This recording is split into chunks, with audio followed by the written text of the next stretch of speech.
didn't have a whole lot of fun in that matchup, and Orome has played it himself too, so that is definitely a pick that I am looking forward to a lot, especially if you are trying to scale up. Soraka seems like she may honestly just be one of the best champions right now in the game, in the late game, because she reaches this sort of point of critical mass where you just no longer deal enough damage to cut through her raw healing power. Well, in a game that's all about scaling too, that's just going to be all important. Now, additionally, we have seen the Gragas as well as the Jarvan, two of the premier junglers, even on this patch, being banned away. Rakan as well, taken away specifically from Kaiser. Big sign of respect. Heard from him on Ready Check early, or heard about him on Ready Check earlier today, but has been a guy who is making a name for himself here in the LEC. Yeah, especially on those types of champions that can often roam towards mid lane and get involved there. The Rakan, a good choice to take away from him. That's sort of another thing here for Origen. How well can Nukeduck work with the rest of his team to sort of snowball through that mid lane? Because we've seen through different iterations of Origen, Nukeduck be a very big source of power for his team, say last spring, right? Or he was absolutely dominating here in the league. In Summer Split, wasn't able to find that same synergy with his teammates, and that was a problem point for Origen. So that is yet another thing we are going to be isolating and looking at in this first game. And already, oh man, I'm excited about this one. Soraka banned away. Never again will I have to watch the ambulance on stage. Now the Nautilus as well. Mad Lions, of course, kind of freed up to ban one more champion as the Akali is no longer mandatory. I'd be curious to see if anyone plays it today. I think it's highly unlikely, but you never know what people have been experimenting with. For now, the trend will continue. First pick priority on AD carries. Aphelios is going to be the priority for Origen. Senna, of course, nerfed pretty significantly on this patch. Right, and when you sort of compare Aphelios to Senna in terms of overall nerfs, Senna definitely got hit with that, especially to AD carry Senna. The soul drop rate got hit pretty substantially there, whereas the Aphelios only lost his unlimited range on the Calibrum Q there.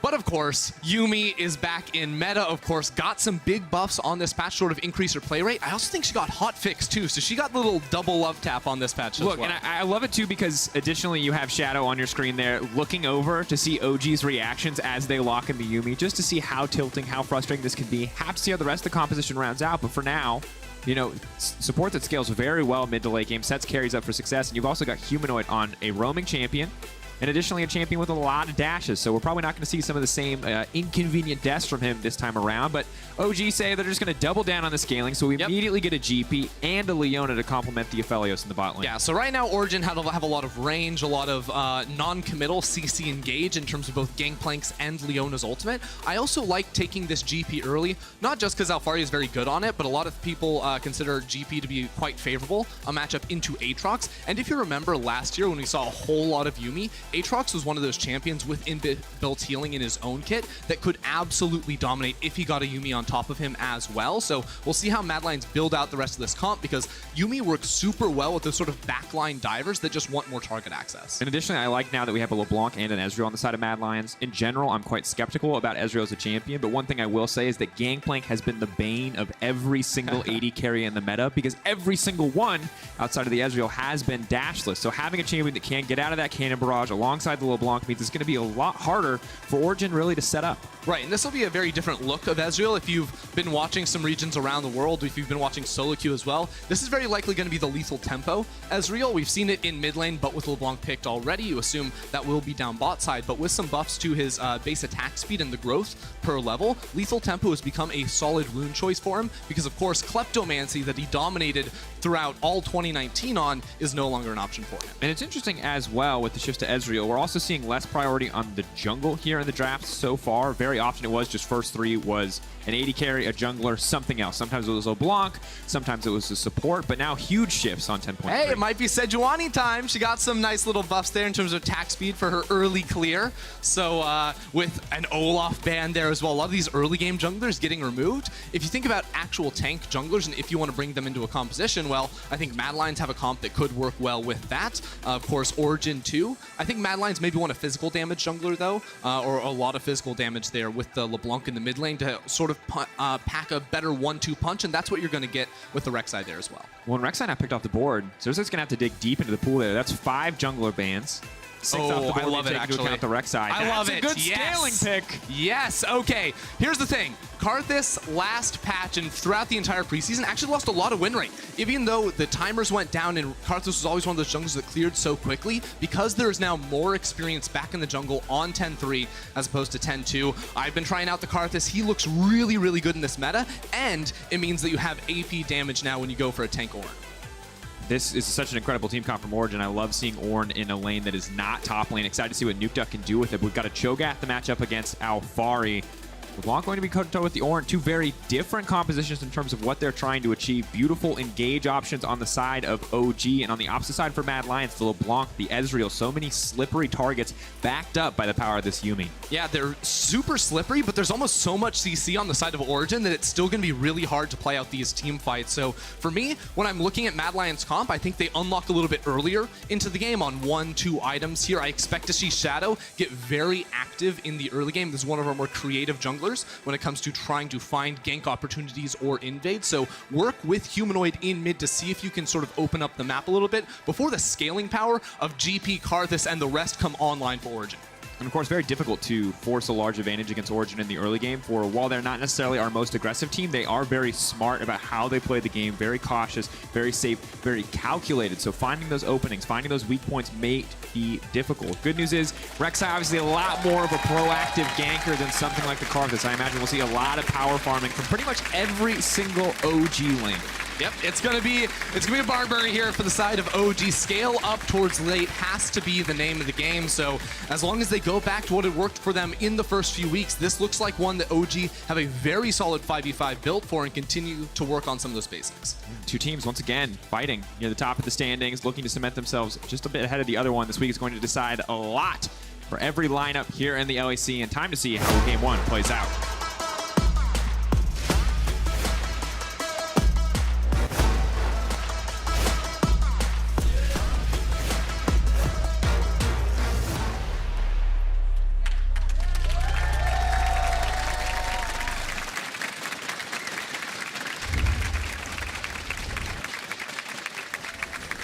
And here we are, zooming onto the Rift. It's the Karthus versus Shadow on the Rek'Sai. Xerxe, of course, one of the big innovators here. Hasn't necessarily had as many opportunities in the last two jungle metas to get really creative. It has been a bit stale, but bringing the Karthus back always does feel a bit fresh. I really like Karthus on this patch too. Hey, look at that. Hey, it's Nukeduck's 300th game. I honestly forgot this was coming, despite the fact that we planned it ahead of time. But shout out to Nukeduck, 300 games, a huge legend in the mid lane.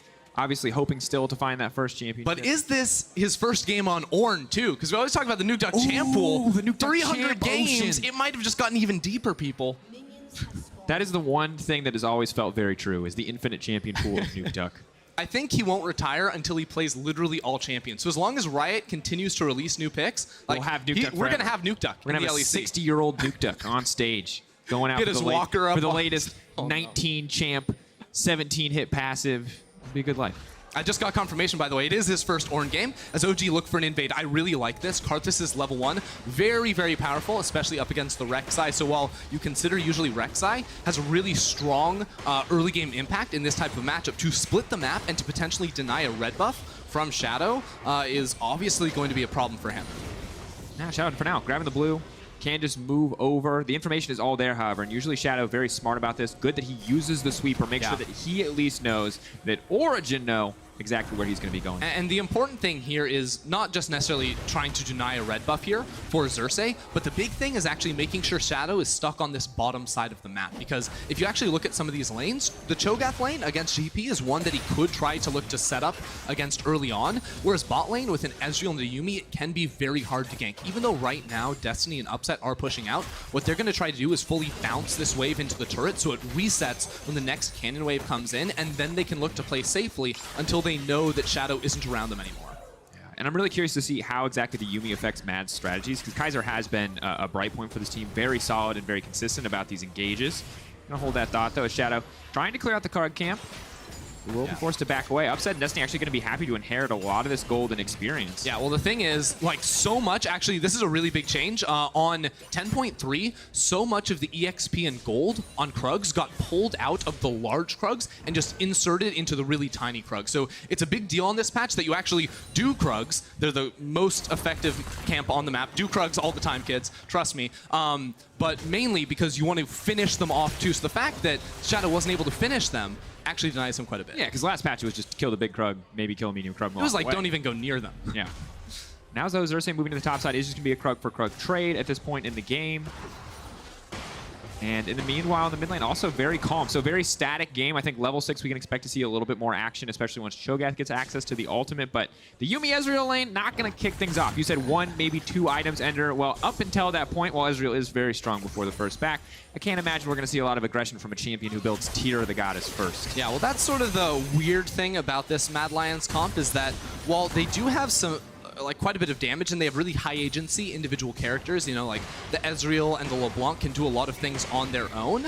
They don't have super reliable engage tools, right? It's going to be a Cho'Gath probably with Righteous Glory eventually, with the Yuumi on top of him, throwing out the it's a final chapter, last chapter, one of those. Final chapter. Final chapter. It's something like that. But that's pretty much their only way to try and initiate a team fight. And Origen should be able to, with all the range in their composition, just drop down sort of like a Karthus wall and walk away. That's kind of the hope for them. So Mad Lions are going to need to get creative with how they find these fights in the mid game. Yeah. And I think just very different from Mad Lions. And the good news is if they can pull this off, it's going to mean a lot. Oh. Shadow going to be forced to walk away, cannot really walk into a Karthus at any point in the game. Obviously still does a ton of damage no matter what the champion looks like in the jungle. Yeah, and right now, Xerxe has almost an entire level lead over Shadow. Shadow just ticked to 4, whereas Xerxe is about 85% of the way there. Already got the recycle on the Raptor camp from Shadow, and now has his own topside camps coming up as well. Oh, and now Shadow just walking topside, trying to generate a little bit of pressure, but is going to get caught out here. The wall goes down. Going to be forced to burrow right back over, and this is so good because it's delaying Shadow. It's continuing to keep Xerxe in an advantageous state. 34-21 is the CS. Xerxe now is going to walk in, get a little bit of extra CS. This is a jungler's dream. Alphari might not be happy about losing that CS, but Xerxe certainly is. Shadow is so unhappy right now. He's like, not only did I get messed up with my level 1 plans, Xerxe got all my camps. Now Xerxe is just leeching EXP from top lane as well. So Xerxe absolutely living the life at the moment and just trying to get to level 6 as fast as possible, because that's the other problem for Mad Lions here, is that if they don't make something happen before level 6, well, you probably can't make anything happen now either, because there's not just one global on the enemy team comp, there's 2, and there's a teleport in the mid lane. So you have Karthus ult, GP ult, you have to worry about Ornn roaming as well, because from what we see, Nukeduck has been able to get push in mid too, so Mad Lions' options are slowly dwindling.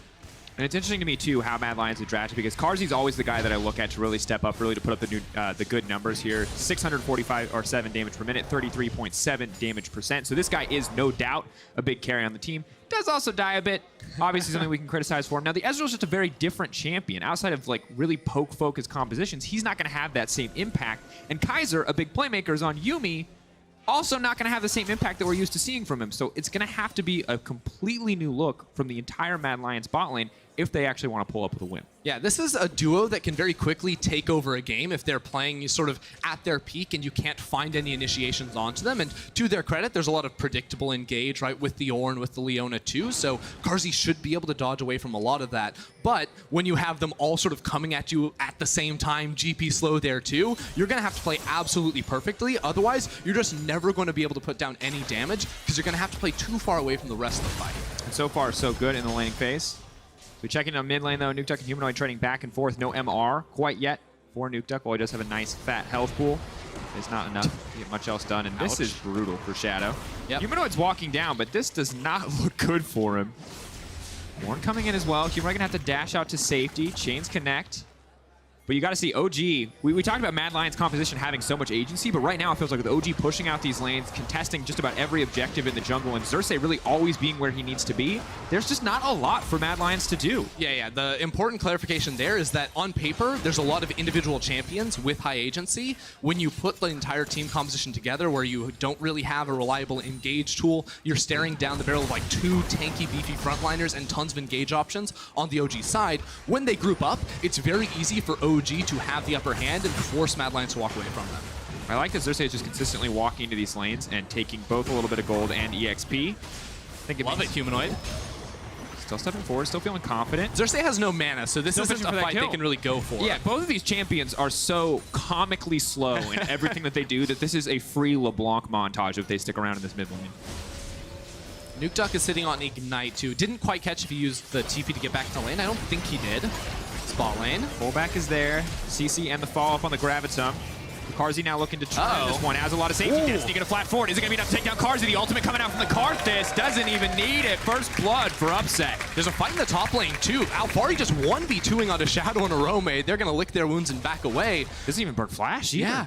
And remember, Xerxe's ultimate was not just used to try and get the kill in the bot lane. He's really sad about that, by the way, but also damage down in that 1 versus 2 situation for Alphari there. So OG win out in that 2 versus 2 down bot side, and now Carzzy doesn't have a flash, lost his teleport as well, which, keep in mind, Yuumi can no longer connect to you on that, so it's not quite as powerful as it once was with that duo, but bot lane already off to a rough start when it should be one of the big carry sources for Mad. Now, Xerxe pulling through there, but we can take a look back at how this one played out. I love the confidence from Destiny here. Yeah, and Upset, he has red guns. That's sort of the DPS in-your-face gun, as well as the blue for the CC. So roots him up there and then just chain CCs him, in all honesty. Carzzy can't do a whole lot and is also running low on mana. So as soon as Destiny flashes forward right there, there's not really much for him to do.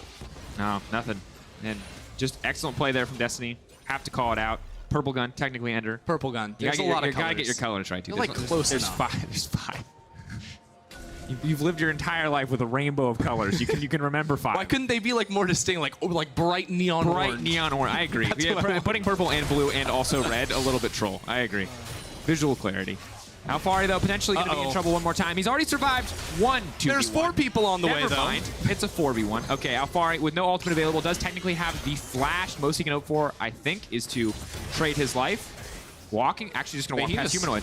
Humanoid missed the first chain. He now has to use the ulti chain to lock him down. The flash away as well. The final chapter, they're burning everything to kill Alphari. They're going to get it done, but what are they going to give up in the meantime? Because top lane tower is getting taken down. The Herald has been summoned, and Mad, I think, lost out big, committing so much to take down Alphari. Yeah, well, Mad were in a really difficult position right there because, of course, OG had initiated the swap, so they got the Herald, so Mad had to make a play happen. The fact they got the kill was what they came for. They desperately needed that themselves. The question is, can they actually push in time to get this tower? And I don't think the answer is yes on that one. Top lane tower already goes down with the late Herald placement from OG as well to get the maximum value out of that charge. And while yes, they should be able to secure this Drake for them, OG in a very comfortable spot. OG are more than happy to trade up into overall gold as opposed to kills or the potential scaling of a Cloud Drake here too, because as long as they have better items than Mad don't really stand a chance.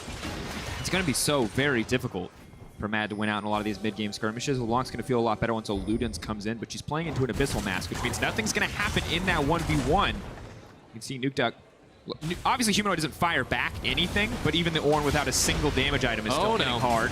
Shadow in trouble, gonna get locked up. Xerxe just gonna walk forward and grab that one. Easy picking. Shadow just getting picked apart this game. Yeah, I think OG sort of took the gamble right there that Mad, because they were so focused on going for the dive in bot lane, had never actually got Kaiser to leave. You know, Yuumi can't roam and put down vision, so they just walk straight up into the enemy jungle. Now they've split the map once more, and they're able to push without any response from Mad. Nukeduck solo pushes this wave topside as well, so it's not like Mad can make a response play themselves. OG are forcing Mad to basically never take an optimal trade. Burning once again, 2 members pressure all the way here on the top side of the map. Nukeduck definitely has overstayed, trying to dash out to safety, but we'll be able to grab that one for Orome. Doesn't even need the feast to finish it off. In the meantime, Origen not getting a lot done, so that is a positive exchange for the side of Mad Lions. Well, OG still pushing down bot side, so that's 3 turret plates already for them. These are solo plates as well for upsets. Well, yes, Mad Lions, they need the kills. They need all they can get right now, so we're going to give them credit for that. This is not like it's meaning they're trading up a whole lot in terms of overall gold or experience. Which is a difficult thing, because once again, scaling,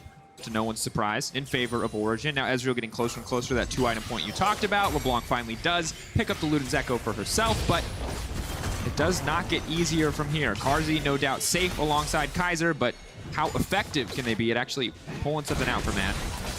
Oh no, Humanoid. If he goes back there, he's just gonna get stunned. He's gonna get locked up. GP all now comes in. There's no room for this LeBlanc to play League of Legends. Point and click him down. The Requiem gonna finish the job. Killing him from long range right there. OG gets the tower with ease. And this is good to see from OG, because even though they are playing the comp that definitively outscales in this type of a match, OG are also playing proactively here, trading sides of the map, looking for these tower dives. So altogether, putting a very good foot forward here in week 4.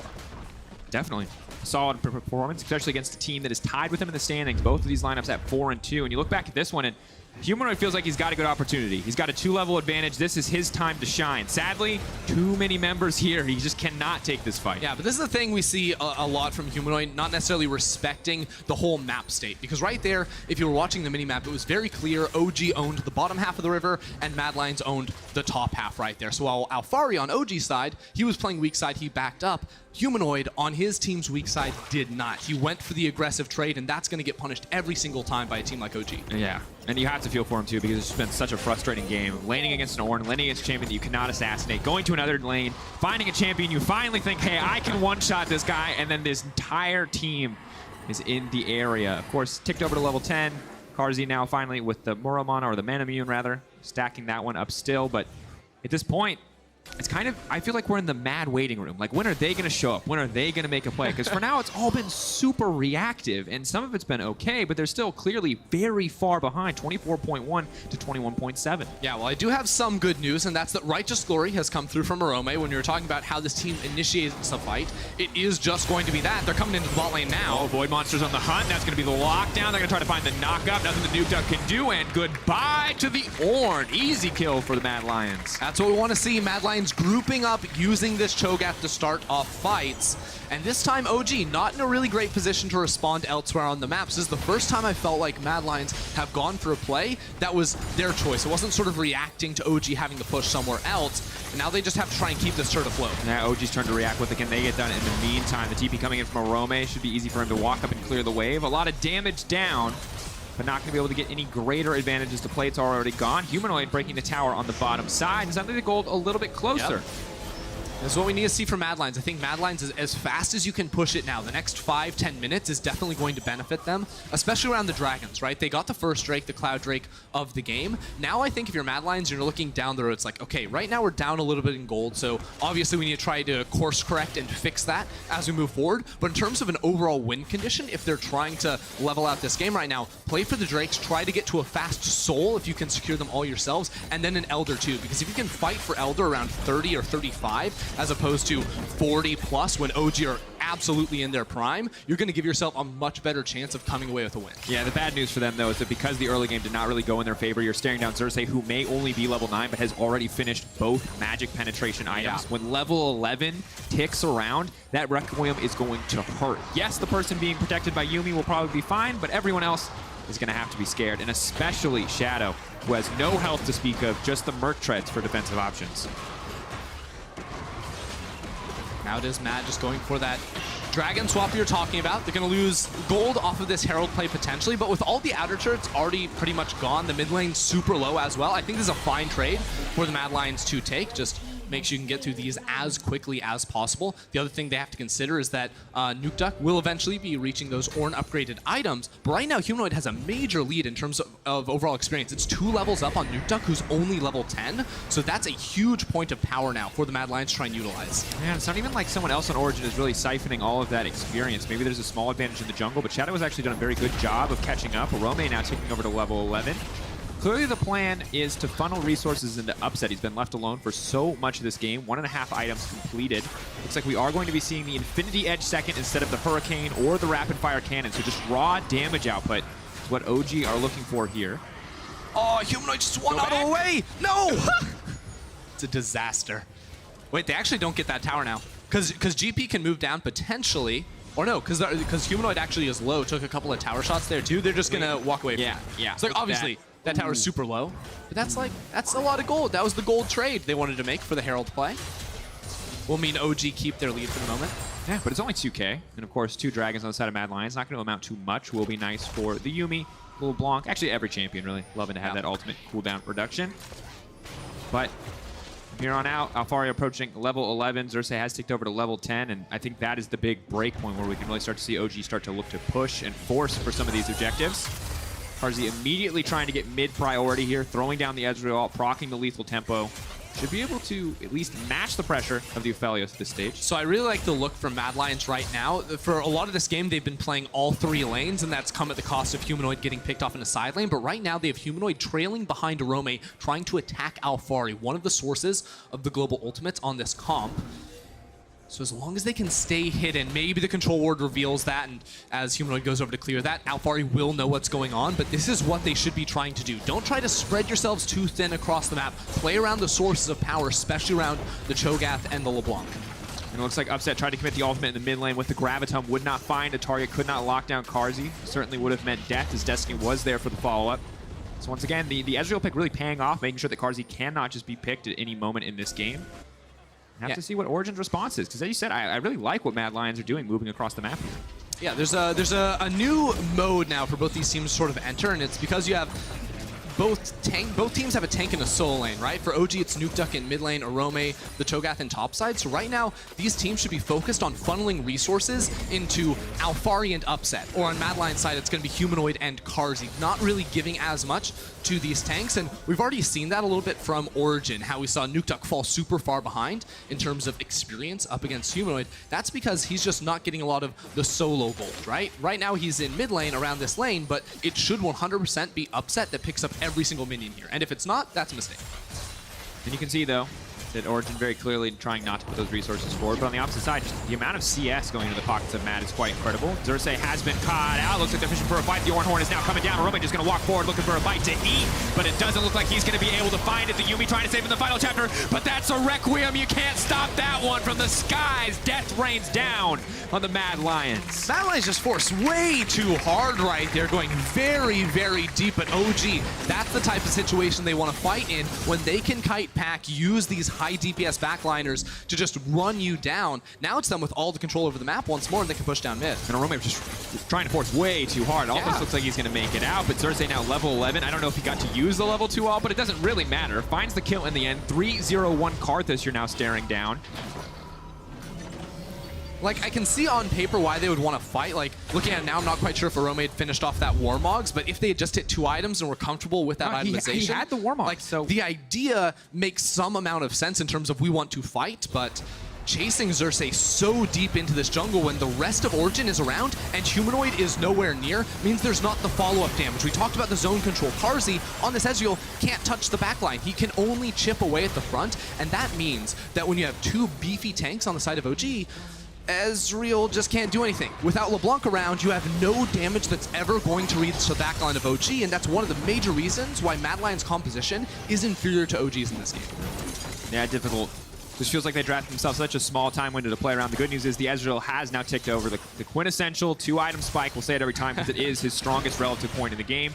Maybe they can look to get something done, but as you mentioned, that's a beefy front line. If your Qs are hitting the Ornn, that's a lost team fight. You need to be hitting that back line. You need to be finding a way to get some work done because the Karthus is only getting scarier. Looks like we're going straight to death cap after the flat pen. So Xerxe knows exactly what he needs to do in these fights, and that's, well, push hard. Yeah, I'm also looking at Humanoid's items right now. I'm like, is this Season 3 death cap? I don't know what's going on in there. Like, clearly he's trying to buy, like, the component items that he just recalls on, but this is going to delay his potential second item spike where, like, you need a Void Staff if you're going to be hitting literally anyone on the enemy team outside of now Xerxe, because now everyone has MR, even Upset has a Null Magic Mantle, but the, of course, the Needless Large Rod is just a sink of 1250 gold that could be that Void Staff. Yeah, difficult. You feel like when you adjust your itemization on the fly, sometimes you autopilot the itemization. You have to wonder if he thought, you know, hey, death cap here is the right choice, and then he realizes how tanky the enemy team is. Even if you want to look at squishier targets like Xerxe or Upset, it's just not the best option. Aka will connect, however. Humanoid going to be forced to burn ulti here to make it to safety. Nukeduck will use that spellbook Exhaust. And Destiny just laying down a bit of extra vision.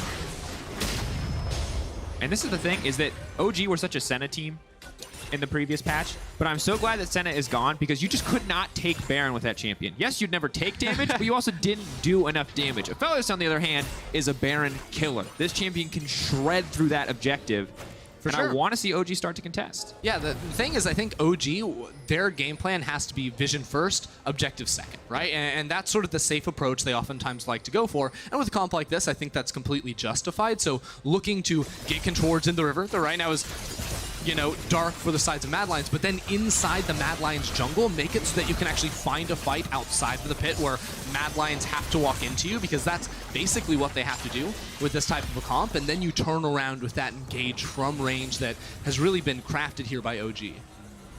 And hopefully the fights to come might get a little bit easier for Mad, despite the fact that we talk about 2 items for Carzzy. The Blade of the Rune King appears to be on the way, will help shred through some of the health that we do see from Nukeduck. But the goal tells us very clearly where exactly OG want to put their resources, and honestly shows how far ahead they are in some of these individual matchups. Yeah, it shows both sides too, because you're talking about how neither team wanted to give a whole lot of gold to the tanks. You can see how far OG have gone down that route. Nukeduck has less gold than both junglers.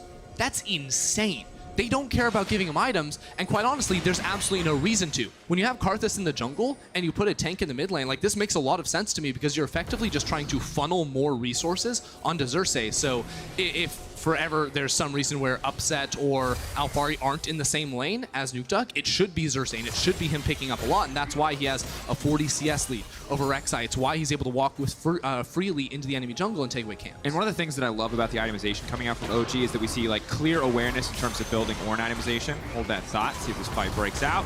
Knockup will not connect, because you see Upset going for IE second, so he can get that Ornn upgrade. You see the immediate death cap third for Xerxe, so he can get the Ornn upgrade. Everyone optimizing kind of their build path, because we saw a Runan second coming in from Upset, where like we often do, he would have to wait so long to actually get that effective damage boost that Ornn so easily provides. Yeah, now the problem is that Nukeduck just doesn't have the levels to really do it. He just ticked over to 13 and handed the Molten Edge to Upset, but now, like, Mad Lion just gave up their top lane tower. That tower was already damaged from the Rift Herald going down earlier. Now they're trying to force fight, but Alphari does have teleport to join. Difficult to fight around this Cho'Gath, however. Rupture already been burned. Debating how much they want to give in. No! They pulled back. Humanoid has been locked up. The Aphelios all now coming down. Humanoid zoned out, but the cat is there in the midst of everything. The knockup not going to matter much. Requiem now coming down. Humanoid still being healed up, but it's Orome who has been caught out. The Ezreal will not connect. They try to force Upset. Humanoid now has to run for the hills, but Alphari just walking forward. The fancy footwork is not enough, and OG once again finding a 2 for 0. OG just showing how good this comp is at beating you in fights. Pushing up into top lane saying, come at me, bro. And now they're going to do the same thing around the Baron. Should start this one up, and as soon as Shadow walks in, he's going down. Ooh. They have so much potential to zone this one away. They don't really need anyone else on this objective. Shadow, can he make it over the wall? Well, Ezreal is poking quite a bit here. The Baron's going down too quickly, though. Flash, 4K. I mean, Shadow can still steal. There's always the potential. It's 50-50. It's 50-50. Going over. Nukeduck's going to take it. That's a double smite. The Ornn denying it. That's a bit of spellbook flare, but now Carzzy in the pit. So many low health parts. So basically untouchable Ezreal. He has to be careful. The flash backwards, a bit more damage. Destiny. He's now on the hunt. He's running out of mana quickly, though. Don't think he can get this one down. 4 seconds left. Nukeduck is TPing in, though. They want to turn this around on him. Ooh, Carzzy cannot afford to take another Skittle to the face there. Yeah, decides it's a little bit too soon to taste the rainbow. Will back away. Will retreat. And Origen extending their gold lead to 8K.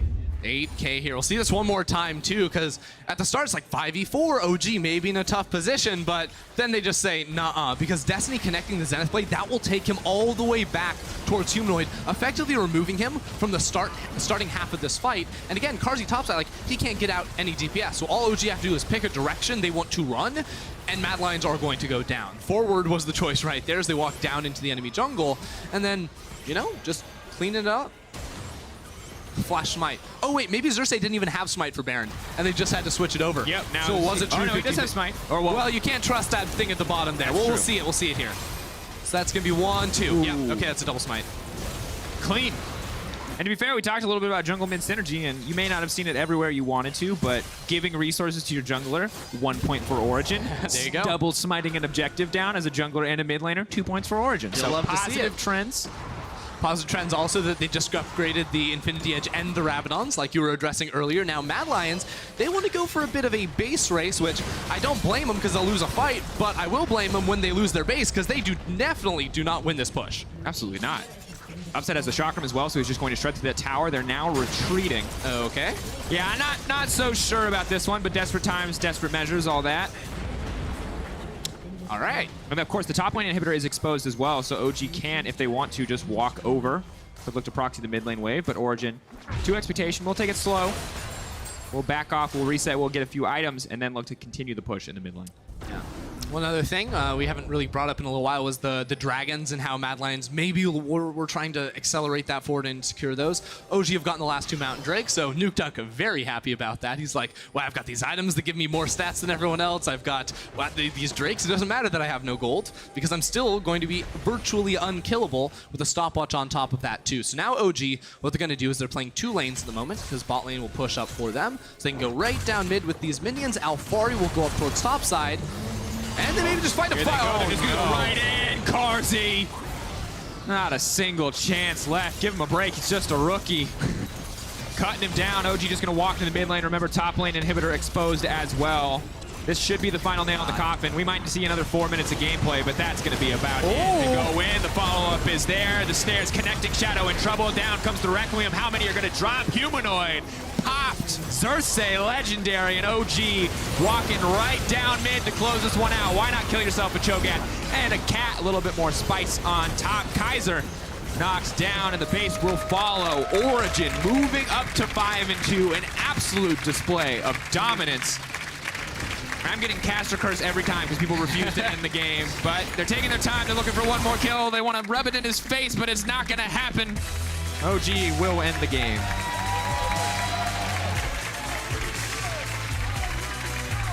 That was just nasty from Origen, right? You know, they came off a little bit of a rough week 3. They come into the games today, say, we're going to draft what we like to play. And it honestly just didn't even feel like they gave a chance to the Mad Lions because even though you say you get outscaled with this comp, like Xerxe was inside the enemy jungle from level 1, never taking his foot off the gas. Just really nice stuff from OG. Yeah, the thing that really made this all work out for me is both the incredible jungling from Xerxe, but also I think the heads-up drafting from the side of OG. The Ornn pick is so good against LeBlanc Ezreal. Because if they do not get super fed, they just can't do anything in a team fight against this champion. His hitbox is giant. He body blocks everything for his backline. He's impossible to kill. Every fight sort of started off with Mad Lions saying like, oh, this is a good one for us. They get their damage down, and then OG just sort of turn around. But they didn't even move because like, the Upset and Xerxe and Alphari were all just able to hit their enemies from like 2 screens away. It just never felt like it was a fair fight or even close to one. Yeah, and I think when we look at it, once again, I think that Destiny also deserves some recognition here. It feels like his follow-ups were on point, wasn't afraid to flash Shield of Daybreak to find the stuns. I mean, he got Humanoid like every single time, right? And tracked him back to the distortion as well. It was a good look. But at the end of the day, Kia player of the game at LEC on Twitter is the place. You can vote for Upset, Xerxe, Alphari,